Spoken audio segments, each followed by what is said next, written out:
Assalamualaikum warahmatullahi wabarakatuh. Hai, balik lagi di channel YouTube aku, Wulan Channel.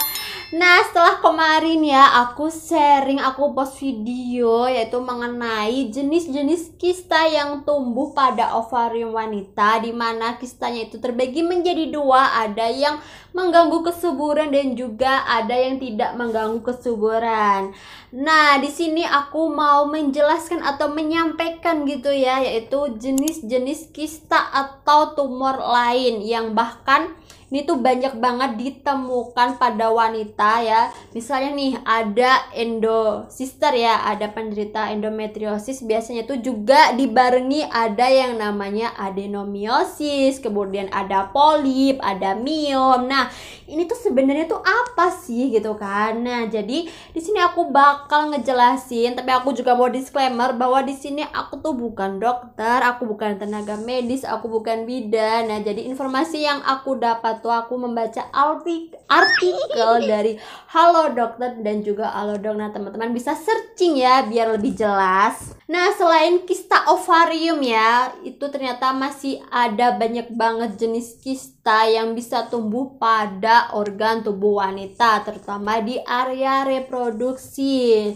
Nah, di antaranya yaitu yang sering terjadi atau sering banyak dialami perempuan yaitu adanya kista miom. Miom adalah jenis tumor jinak ya yang tumbuh di area luar rahim atau tepatnya di otot rahim, dan teksturnya itu padat dan juga keras. Beda dengan kista ya, kista ovarium yang sebelumnya aku jelasin. Kalau kista itu berisi cairan ya, kantong berisi cairan. Nah, kalau miom ini tuh sebuah apa ya, kayak daging atau lemak yang dia tuh agak keras padat.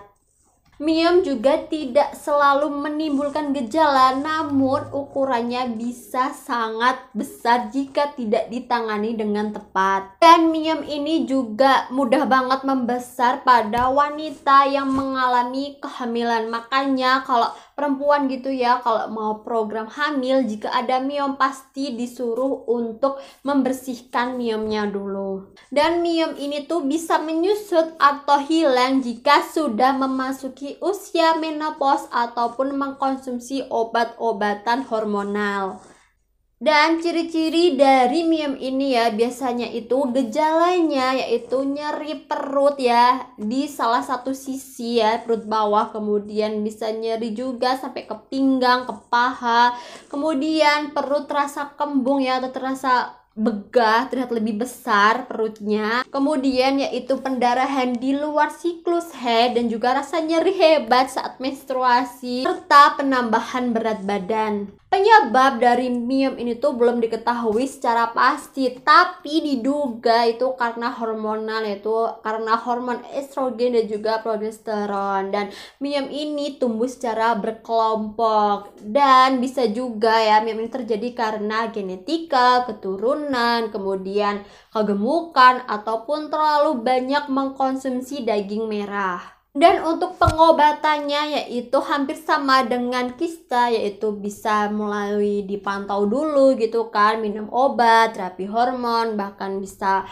operasi pengangkatan miom, bahkan bisa sampai histerektomi atau pengangkatan rahim jika kedepannya tidak ingin punya anak atau tidak ingin hamil. Kemudian yaitu ada yang namanya adenomiosis. Nah, adenomiosis ini tuh rekat banget dengan endometriosis ya. Biasanya orang yang punya endo tuh bisa berakibat punya adeno gitu. Nah, adenomiosis ini yaitu kondisi ketika endometrium atau lapisan permukaan rongga rahim tumbuh di dalam dinding otot rahim. Akibatnya rahim membengkak pada saat siklus haid, dan adeno biasanya sembuh ketika wanita mengalami menopause. Adeno yang berkepanjangan dapat menyebabkan anemia atau kurang darah. Dan penyebab dari adenomiosis itu belum diketahui, tapi ya diduga pasti karena hormonal, dan bisa juga karena endometriosis, bisa juga karena usia wanita masuk di usia 40-50 tahun, bisa karena obesitas, dan juga bisa karena efek dari pernah operasi ya, ataupun sesar, dan juga bisa diakibatkan karena pernah melahirkan. Dan gejala dari adenomiosis yaitu biasa, pertama pasti nyeri hebat saat haid, dan volume dan juga rentang waktu haidnya itu terlalu lama, dan juga nyeri saat berhubungan. Dan untuk diagnosa dan juga pengobatan dari adeno ini tuh banyak banget ya, bisa melalui MRI rahim, dari USG transvaginal, kemudian pengobatannya bisa dengan obat, terapi hormon, bahkan sampai operasi ya, pengangkatan atau pembersihan adenonya, bahkan bisa juga sampai histerektomi. Kemudian yang ketiga yaitu ada yang namanya polip rahim. Nah, di sini siapa nih yang pernah dengar polip, atau mungkin di sini ada teman-teman yang ngidap polip?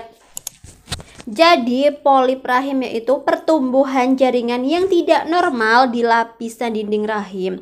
Meski bersifat jinak, sebagian kecil polip rahim juga dapat berkembang jadi ganas. Dan polip ini berbentuk bulat atau lonjong dengan ukuran sebesar biji wijen hingga sebesar bola golf. Benjolan dapat bertangkai sehingga terlihat menggantung. Jadi itu bentuknya itu apa ya? Benjolan atau bulatan kecil, tapi tuh gantung kayak tetesan air gitu loh. Jadi tuh ada kayak tangkainya, dan itu nempel di uterus atau di rahim. Sama dengan yang lainnya, polip ini juga tidak diketahui secara pasti penyebabnya apa, tapi diduga karena adanya atau pengaruh dari hormon estrogen.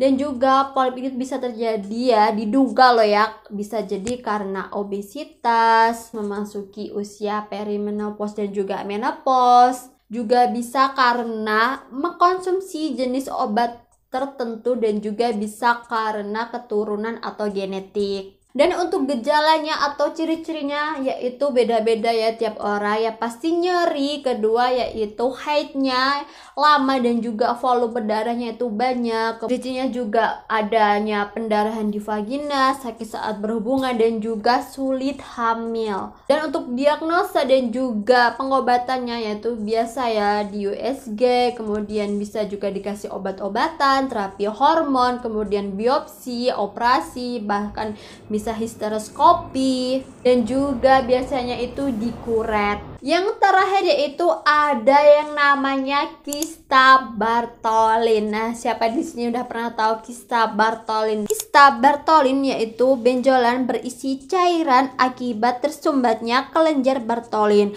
Umumnya berukuran kecil dan tidak menimbulkan rasa sakit. Jika cairan dalam kista Bartholin terinfeksi akibat terjadi abses atau penumpukan nanah. Bartholin sendiri merupakan kelenjar yang terletak di kedua sisi bibir vagina, berfungsi sebagai pelumas saat hubungan badan. Penyebabnya seperti yang aku tadi jelasin, yaitu terjadinya penyumbatan pada kelenjar Bartholin, kemudian adanya luka, cedera, atau iritasi yang berulang, bahkan operasi pada vagina, bisa juga karena infeksi menular seksual. Gejalanya yaitu berupa benjolan kecil pada bibir vagina, kemudian ada kemerahan ataupun pembengkakan di sisi bibir vagina, dan juga ada rasa tidak nyaman saat berjalan, duduk, ataupun saat berhubungan. Nah, jika sudah parah ya atau sudah terinfeksi, biasanya itu benjolannya tuh terlihat besar, bengkak, dan juga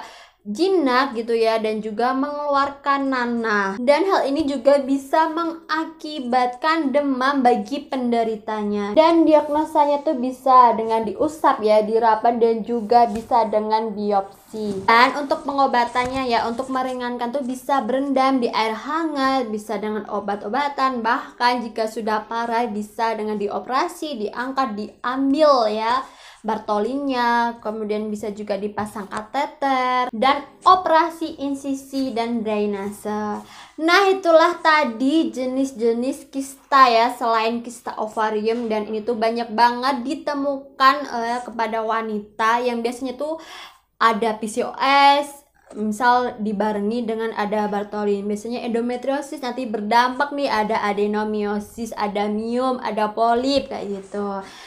Nah, jika teman-teman ya masih bingung atau mau sharing, mau cerita, boleh banget langsung aja komentar di bawah atau DM di Instagram aku @wulandani. Insya Allah aku bakal bales DM teman-teman. Nah, jangan lupa ya untuk like video ini, kemudian subscribe channel YouTube aku, dan jangan lupa nyalain tombol loncengnya, dan jangan lupa ya untuk di-share ke semua sosial media teman-teman. Terima kasih. Wassalamualaikum warahmatullahi wabarakatuh.